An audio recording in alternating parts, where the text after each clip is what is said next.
Hello, everyone. I'm Hai Aik, Chief Consultant in Anaclesystems. Today in my segment, I'm going to share with you a pretty remarkable, amazing technology. Right? We hope to bring you to a new dimension, right? And I meant it literally. Of course, other than it being remarkable, right? It is pretty cool and it's pretty interesting. Just to show that we tech people are not that boring after all, right? So, but before I start, let's hear out from Alex McDowell on what he has got to say on immersive experience.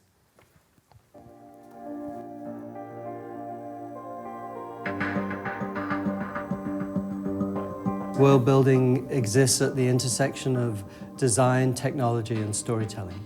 So my interest is in how there's an integration between framing the narrative within an environment and the way characters react to that environment and the way that characters drive the environment. We're all used to the idea of a linear narrative.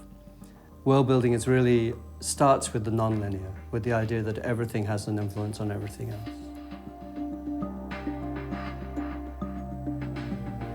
The Minority Report had this very simple starting point, that it was the world of the future. We were calling it 2050. We knew we were in Washington, D.C., but fundamentally, the story is about loss of civil liberty. And our idea, or the brief was to create a world that looked utopian, that looked as if it was working well, that looked as if it was a good idea to have a murder-free society. And then, halfway through the film, Steven Spielberg can pull the rug out from under the audience and say, you know what, the loss of civil liberty is not worth the apparent advantage of a murder-free society. But so my job as a designer was to create a compelling vision of a world that the audience would want to live in and lull them into this sort of sense of false security, but make them really believe in this world, that it wasn't science fiction, that it was future reality, and that they could really believe that these kind of things could exist. And we did deep investigation into innovation labs and research spaces and academics and domain experts who are all looking 10 or 15 or 20 years in the future. And we gathered those experts together and we started really going deeply into the way the future might evolve in all sorts of aspects. You know, what does the future of cars looks like? What does the future of communication look like? Shopping, what does media look like? Is holography possible? All of these kind of things were investigated on a kind of scientific research level rather than just assuming this was fantasy. Tonight, I don't want you to merely imagine a flying whale. I want you to experience it. Sight, sound, all of it.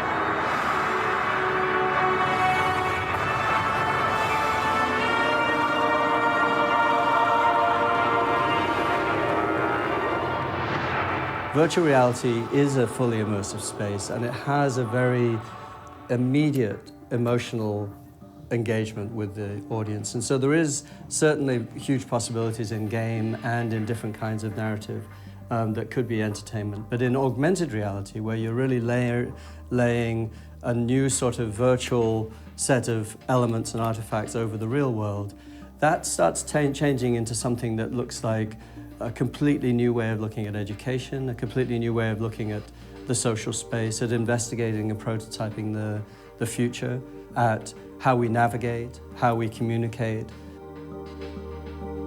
You know, I don't think the cell phone is going to survive it. I don't think the computer is going to survive it. I think those things are going to change in ways we can't imagine.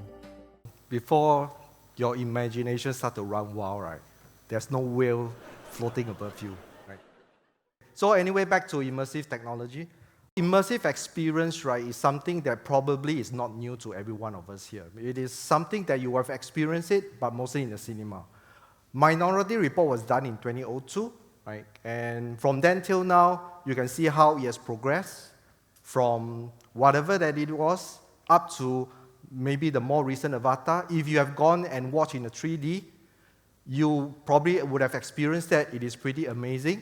The immersive experience for most of us here, right, mostly we would think that that is where our experience stops. Nothing beyond that is in the theater, 3D theater, right? But in Anacle, when we look at a piece of technology, we often ask ourselves whether this particular technology can be applied into our proptech space.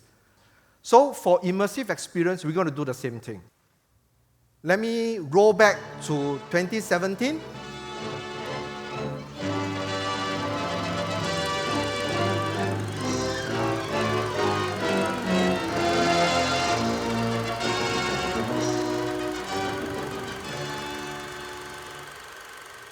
So in 2017, we built our first digital twin. This digital twin transformed basically your 2D reports, your 2D Excel data, show it on a 3D model digital twin. I guess many of you have seen that, right? It basically enhances the visualization. It presents to you the key metrics within the properties, within your assets, right? It enhances and improves your decision making, right? So at that time, since we built it in 2017, we have been asking ourselves this question, right? What we do beyond this? So we came up with an idea. We thought, how about we bring you into the digital twin, right? Just imagine you being able to walk in a retail mall or in your building, your office, and nobody notices you.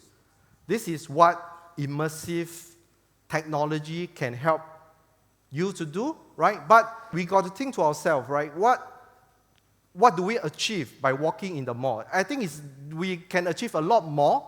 It's a lot more than just walking within the mall itself. So I present to you Anacle Gemini Holodeck, the real-time immersive digital twin.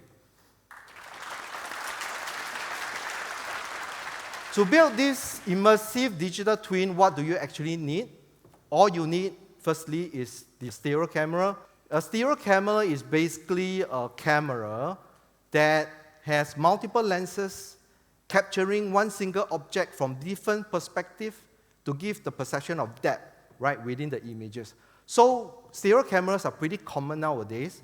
Any latest phones, like mine, for example, the Samsung phone, has got multiple lenses. These are all stereo cam. So what you need is simply to replace the CCTV with your stereo cam. This stereo cam will then identify the individuals and reconstruct it in the 3D digital twin, which is basically fundamentally the base environment. This is how the stereo cam will work. So a stereo cam will capture a raw live footage. The photogrammetry will construct this 3D twin. From the 3D twin, from the image, the live footage, the algorithm, ML algorithm, will identify the individual and then construct it within the twin itself. The algorithm then profiles the individual, tells you roughly estimate age gap, ethnic group, gender, and more than that, it will also tell you what the emotions are, what the possible emotions are, whether the individual is angry, whether he's happy, and that will be fed to you. And finally, which is the stage 4, we will extract the human skin and then construct it within the individual itself. Reflecting back who and what we are and the choices we make, the worlds we build. For instance, I'm not even sure why I'm here. So this is just to show you an example of what is real and what is computer generated. I'm quite sure you can't really tell the difference between the two. The whole idea is really whatever that is we have achieved here to look exactly like what it is right from the beginning. My team currently has reached this stage here. We are currently working on the skin part. Later, you can take a look at where we have arrived at, right, to get the real experience. So now, I'm going to show you a glimpse of what this immersive digital twin looks like. We have constructed a 3D model of this room, stereo cameras installed, right, to identify the individual. And in any case, later on in the booth, if you want to really experience it, we have set up the demo set. You can take a look, and here we go. So in this twin itself, right, the stereo cam will profile the individual, the emotions, gender, ethnic group, age band. You can walk around this twin to wherever you are, look at your assets. Assets will pull the information out from Simplicity and show it to you, and you can even control it, right? So this is just a very short glimpse of what you will see later on at the booth. What we have shown here basically opens up endless possibility, be it in the retail mall, office, hospital setting. What we can use it to apply on is up to individual to imagine. You can be at a place, right, without really being there, and you can do it anywhere. With that, I thank you.